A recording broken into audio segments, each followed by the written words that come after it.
Hello everyone, and welcome to another episode of Dogman Sasquatch Oklahoma Encounters. My name is Lance Hightower, and I'll be your host this evening. Bill and Layne are out at work and moving to another home this evening, so you'll have just me. It's so good to be back on the air here. We had a little systems crash over the weekend, and it's taken an entire week to get back to you. I really miss you guys. You'd be surprised, when you get used to doing these shows. I was really getting anxious, so it's good to be back on the air and bringing some episodes to you guys of some true bizarre encounters that have occurred out there from good folks like yourself that just needed to tell somebody. But before we move on with tonight's episode, I'd really like to recognize some of you, our subscribers, because without you, and we sincerely mean this, we would not have a show. So, let's recognize Bobby Waters, Texas Tweety, Eve02791, Clark Scholl, Don Dullashaw, Terrence Wembley, Granny Kathy, Jean-Paul Shelton, Rendels Vargas, Zach Pearson, Paul Salence, Melinda Legrone, MCCPW, Lathos Stormcrow, Miguel Martin, Shauna Kendall.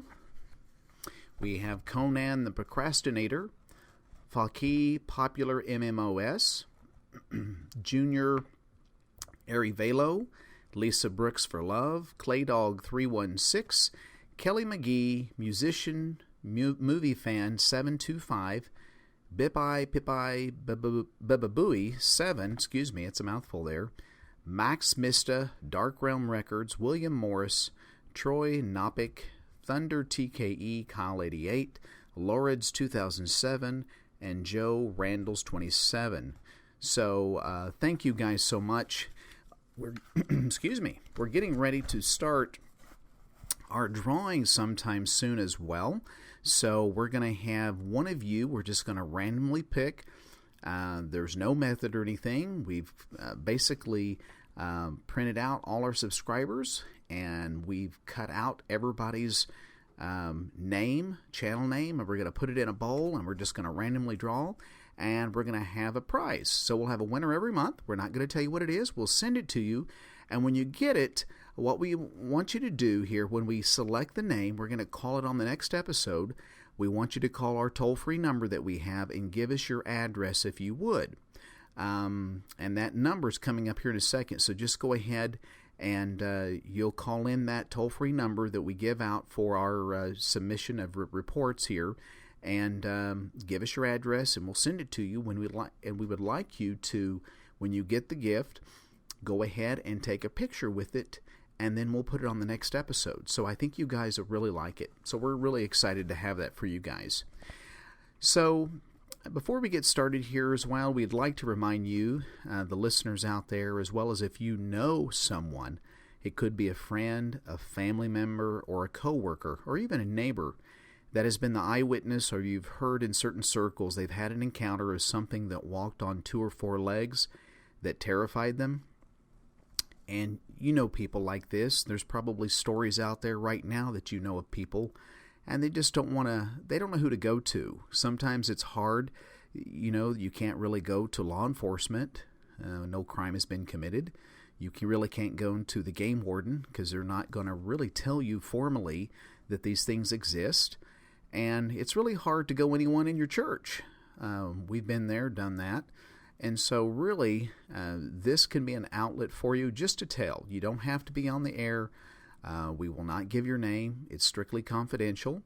But we could possibly help you. All you have to do is call our new toll-free number, 1-866-306-8085. Again, that's 1-866-306-8085. We'll get in touch with you and listen as to what happened and how we can best help you. So, and if you have a problem with a repeated visitation of these cryptids and you're not sure what to do or who to contact, we can also possibly help you in this regard as well. So, tonight's guest did not want to be on the show, but he did allow us to use his story for the encounter that took place here in the great state of Oklahoma. So tonight we'll call him Joe. Joe called the toll-free number one evening, and he had to tell me his encounter. He said that this encounter occurred on December 5th, 2005, a little after 5 in the morning, while he and some buddies were attempting to duck hunt and hog hunt off a body of water, kind of like a big pond, near Luther, Oklahoma. And for many of you that's not from the state, that's kind of a little bit, it would be east of central Oklahoma, just a little bit. Smack dab in the state and just a little east. The temperature was a blustery 19 degrees Fahrenheit, a really cold December morning. So this was some time back, because here lately we've not had that. He said that this body of water was just like an oversized pond. It was a man-made body of water. He further explained that on this particular day, it was, like I said, very cold. He said, Lance, it was one of the coldest days that I have experienced, and my buddies wanted to go hunting. He said the wind was coming out of the north, and it wasn't slowing down. On top of that, it was snowing like crazy. It was like a blizzard. What was really interesting, he said, is that it really wasn't dark at all. Everything was extremely bright that morning with the snow. He said you could almost read a newspaper. It was that bright. He said the snow, there was so much snow that it was reflecting all the light. He said I could read a newspaper easy. We didn't need a flashlight to load the boat in the water. And again, he mentioned that this north wind was brutally cold that morning. He said that him and his buddies were trying to unload a small John boat with an electric motor. Now, for some of you, you may not know what a John boat is. A John boat is a boat that's the profile of it is kind of narrow. It's not like a V-bottom boat. It's flat on the bottom. And typically the front and the back end are kind of blunted. It's just kind of like a square box boat. But you don't need to, you can operate it in shallow water. So it makes really nice to go around in small ponds and creeks and rivers. He explained that this motor on the boat wasn't fast at all, being it was electric. It wasn't gas. They were trying to be quiet about getting into the duck blind. And he said that it really wasn't fast at all when they were trying to move against these waves that the north wind was blowing in, and they were trying to make their way from the south end of this body of water to the north end of this large pond area that normally takes about 5 minutes or so. He said on this particular day it took a lot longer than that. So they unloaded their boat into the water near this boat pier on the south part of this oversized pond. And he said that there was 3 of them. He said that he had a buddy that was going to drive the boat, and he had a buddy that was going to be in the front end of this John boat that was going to help him navigate a little bit, and he was going to be in the middle of the boat. So he didn't really have any particular chore to do or duty, just to kind of duck his head a little bit out of the wind. And he said that the buddy that was going to sit in the back of the boat that's going to do the steering of the electric motor, he explained to the other guys that he was going to hug the bank a little bit closer as to not get out in the center of this large pond. He said, Lance, we didn't want to go out in the center because those large waves, we wouldn't go anywhere. We'd be stagnant. If we hugged the shore a little bit, at least we'd stay away from the larger waves and we could get somewhere. And the reason why we took the boat is because this duck blind is out in the water. Most duck blinds are out in the water about anywhere from a foot deep to 4 feet deep. So we had to take a boat. We just couldn't walk around the bank and wade in. We didn't want to do that. So he said his job was really easy. Just get in the middle and duck his head till they get there. So as they were pushing off from this south end of this large body of water, this large pond, he thought, well, I'm not going to get snow in the face. It's blowing too hard. It's coming out of the north and it's stinging my face. So I'm going to duck my head and tuck it. So as he turned his head, he was facing forward, so he turned his head to the right, which he was facing east. And the shoreline, or the bank of this pond, was only like 15 yards away. And so he kind of tucked his head, and they were shoving off.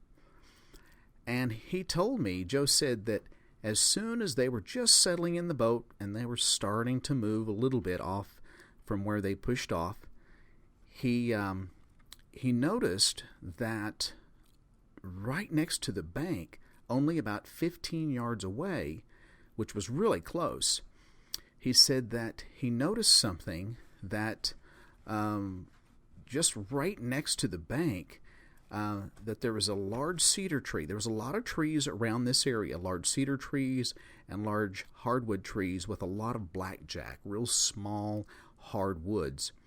And he said there was a large cedar tree right next to the bank, and right then a large figure that was in a crouched or squatting-like posture went to an upright posture, moving backwards all in one motion. It happened so smooth, it was quick. He said, had this thing not moved, I'd have never seen it, Lance. Or had it moved any sooner, I'd have never saw it either. But he did, and he saw this thing, and it had form. It had a head, he said. It had shoulders. I could see its arms. I could see a hand. He said it happened so quick, I didn't say anything to the other guys. I kept tucking my head down, and I didn't want to say anything. And again, this thing was in this crouched sitting position, and it blended so well into this huge cedar tree. And as it backed up and kind of blended in, as it went from this squatting position to an upright position, all in one motion it moved back, and it just disappeared into the tree. I could see it was back behind that cedar tree and some other trees. And back behind those trees was a dirt cliff ridge. He called it a cliffy area. And he later measured it to about 15 feet or so from the water line or the bank, because the water line or bank was really flat right there. And so when he saw this thing, again, he kept kind of calm.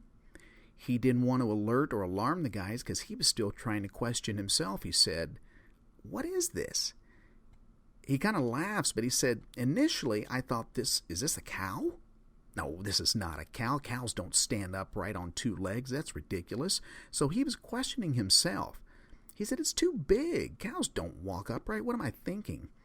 So he continued to remain quiet as the guys were trying to really gain some momentum. Of course, it wasn't going very fast as the wind was howling and the smaller waves were still slowing this boat.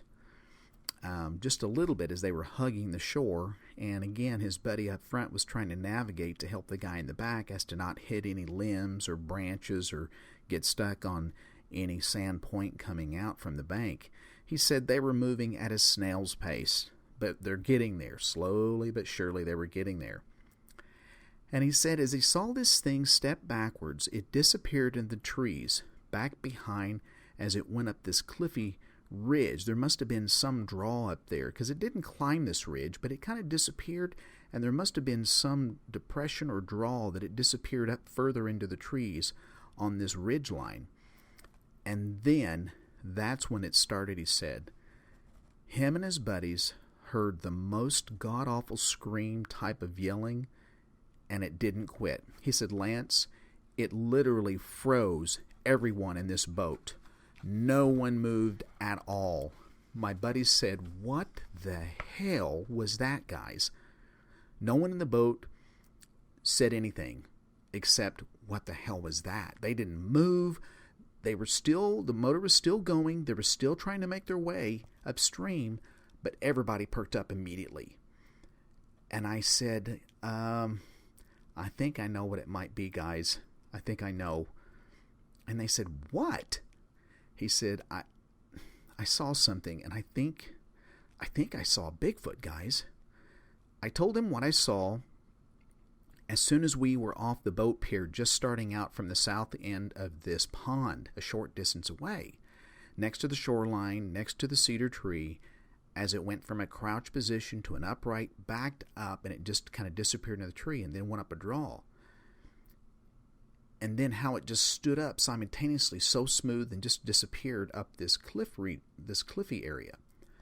At first, it appeared that my buddies were not buying my sighting, but since we were all hearing this god-awful scream that would not quit, I can honestly say it shook us up pretty good.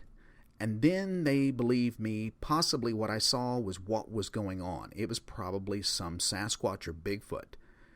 He said, Lance, this screaming thing, had a deafening yell to it that was so loud, no human, I can tell you, no human could ever scream this loud. It would yell this long, sustained scream, siren type of high-pitched screaming yell that would last anywhere from 30 to 40 seconds, and then it would start up again and again and again. Our boat was moving ever so slowly, but surely up further on the shoreline. It was following us. It was just out of eyesight, but you could tell that it was following us on the shoreline. Again, we were not going very fast.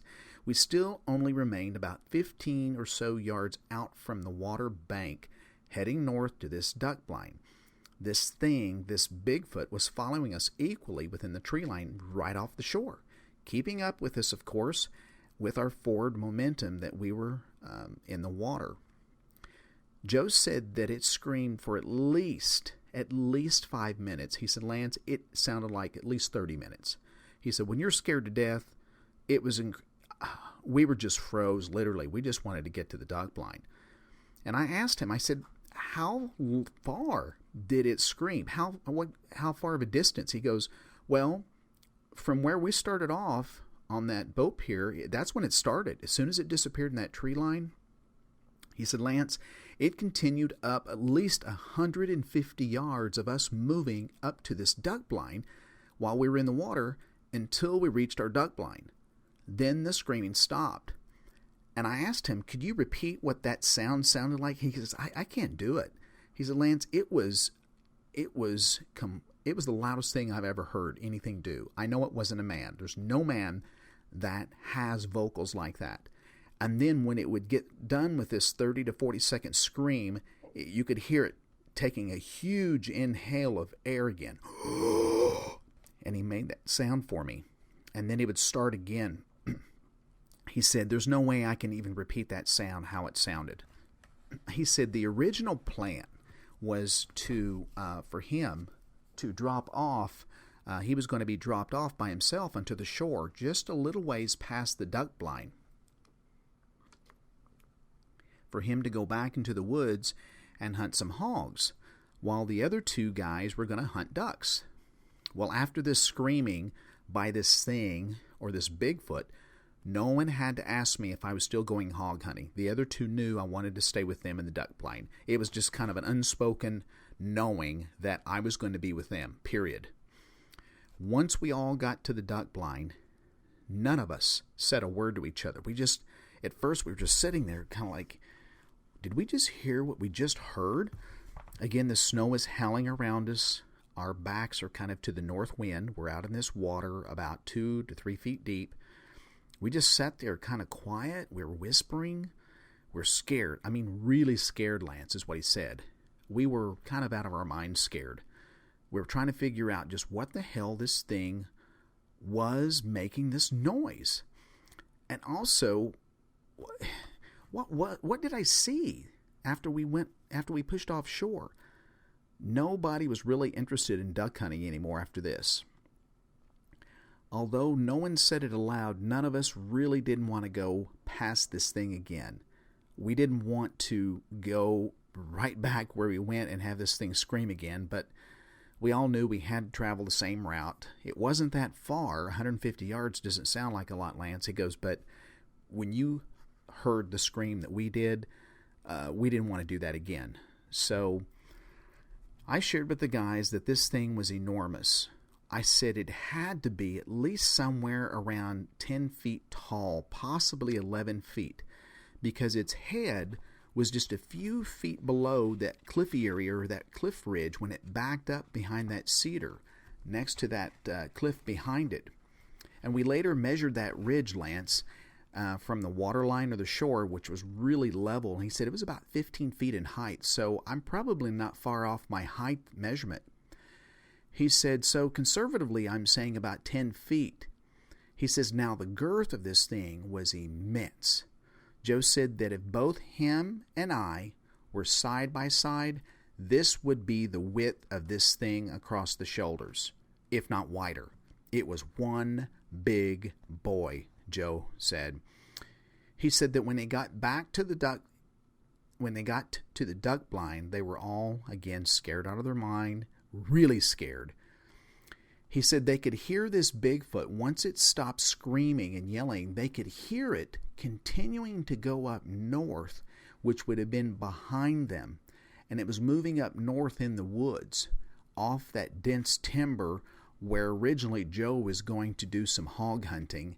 And he was just thinking, I am so glad I didn't go in there.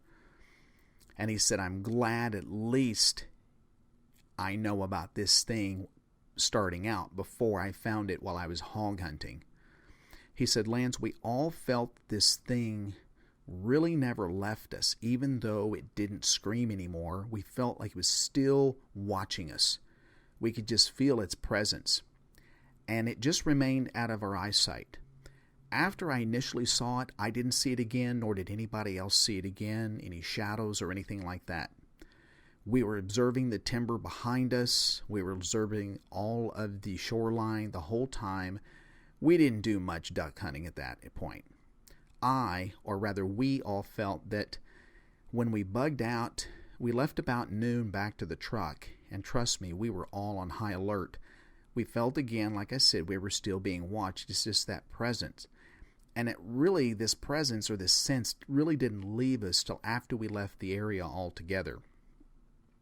When I asked Joe if he's ever discussed this encounter again after the fact, either with the guys or with his buddy that actually owns the property, he said that his buddy refuses to talk. The other guy was just an acquaintance. It really wasn't a buddy, so he never really discussed a lot of stuff with him. But his buddy that owns the property just kind of refuses to talk about it. He just says, I don't want to talk about that. I don't want to talk about it. And Joe says, well, what do you think it was? Just small talk. He says, no, I don't want to talk about it right now. So Joe doesn't bring it up. Now, when I asked Joe if he had been out there since, he said, yeah, actually, we did go out. My buddy that owns the property, we went out there to hang some deer stands and put out some deer feeders. And I knew he didn't want to talk about it. He knew that I was wanting to ask, but out of courtesy, I didn't say anything. He said, but we both took high-powered rifles, a bit more powerful than our shotguns that day that we had when we were duck hunting. He said, shortly after his encounter at the pond, Joe said that he told me he read an article in the newspaper of the Oklahoma City newspaper that a young girl had reported that had an encounter of a large bipedal Bigfoot that walked in front of her, ran in front of her about midnight off Luther Road near the bridge, Luther Bridge. He told me that she was stated in the article that it came out of a pecan orchard and ran across the road. And this incident literally terrified her, as was stated in the article. She really shook up, Joe said. And Joe was asking me, he says, I really wondered if this was the same creature or Bigfoot that was the one that we encountered that day, or the one that I saw and that was yelling at us. He said, I don't know anything about Bigfoots. I really never listened to any cryptid shows. When I asked him, he says, well, I've always had an interest, but I never really saw one. I've been in the woods all my life, and so I just never really thought they existed, Lance. He said, but I know they exist now. You can't tell me otherwise. I saw what I saw, and we all heard what we heard. I wish we could take it back, but you can't unhear anything that sounds like that. It's just too scary, and you'll never forget it. We'll never forget it. He said, I always wondered if what that girl saw was what we saw that day. He said, it possibly could be. I'm thinking it probably was. And then he asked me, is there more than one in an area? And I said, well, it's very likely. it's very likely there's thousands across the U.S. In Oklahoma, it's hard to say. I've had people say there's up to hundreds, if not a couple thousand. I said, but I can't be certain of that. It's only what people that go out truly investigating on a continual basis might know. But again, it's very speculative at this point is what I told him. But I did say, I'll say this. I'll say there's at least a couple hundred in Oklahoma. I can say that for certain, but I'm very close to being sure, possibly over 1,000. And I said that if we could help him with anything, or he hears anything, or he should have an encounter, for us to give, for him to give us another call. And he said he would. He hopes he never has to come across anything like this again. But if he did, he would definitely let me know. And I said, also, if your buddies come across, if this one buddy opens up, and he said that, I asked him, I said, how come your buddy is so close to talking to you? And he says, Lance, I wonder if he's not seen it before, or he hadn't heard it before, because he seemed very closed off. And I just, he won't talk about if he's seen it before or someone else in his family has seen it, but I'm thinking it's possible. It's possible right now. So that encounter that day may have not have been the first one for him, and that's maybe why he didn't want to talk about it. And I said, that's very likely too, Joe. So Joe and I continued to have some small conversation and talk about the encounter. And I told him about some of ours, my brothers and I encounters, and some of the vocalizations that we've heard. And he said that it's definitely changed how he's viewed the woods. I asked if he would go back out into the woods and go camping and hiking. He said, oh, yeah, I'll go. But you can bet I'm going to know about the area before I go. I'm always going to have a firearm, and I'm always going to keep a sharp eye, a little bit better than I normally do. I'm not going to go so cavalier, if you will, out for game. And I'm going to be looking behind me and going very slow and just very attentive about what I do and very deliberate. And I said, well, that's a good idea. That's what you should do. So we had some small talk, and we hung up. So I appreciated Joe in calling, and I know Joe's story is not unlike many of you out there that are hearing this story of Joe's. There are literally hundreds and hundreds of stories like this. My brothers and I talk, as well as with Dave Fritz, that for every story, and I'm sure that others that have shows out there can attest to this, it's very likely that for every story we hear, there's probably a dozen we don't hear, because people are so frightened. And I know that it is frightening because people don't know who to go to. And it can be very concerning over the years, where it just eats people up when they hear these. They've seen something, they can't explain it, they don't know who to go to. We can't make any promises as to exactly how we're going to help, but we know a lot of people that can possibly help you, if not us ourselves, because we've had experiences. We know people that have had experiences, just everyday people, just like yourself, that people from all walks of life, mom, dads, grandparents, cousins, brothers, sisters, people that are retired, self-employed, unemployed, you name it, you name the profession, and people have seen these things. So we're going to end this episode a little shorter today, but we're so glad we're back with you guys, and it's so nice to share and sit down and go over this episode. I look forward to the next episode with you guys. So thank you guys for listening. And if you or anyone you know has had an unexplainable eyewitness encounter, either a Sasquatch or a Dogman type of creature, sharing your story for others can provide a lot of security in knowing that you're really not alone, as I said. Many others across Oklahoma and across the U.S. have had very, very similar encounters by these creatures as well. And if you need some assistance in what to do if you're having frequent visitations by these creatures, we may also be of some assistance. So just call our toll-free number anytime, 1-866-306-8085. Again, that number is 1-866-306-8085. We are Cryptid Brothers Investigation of Oklahoma. Take care, everyone.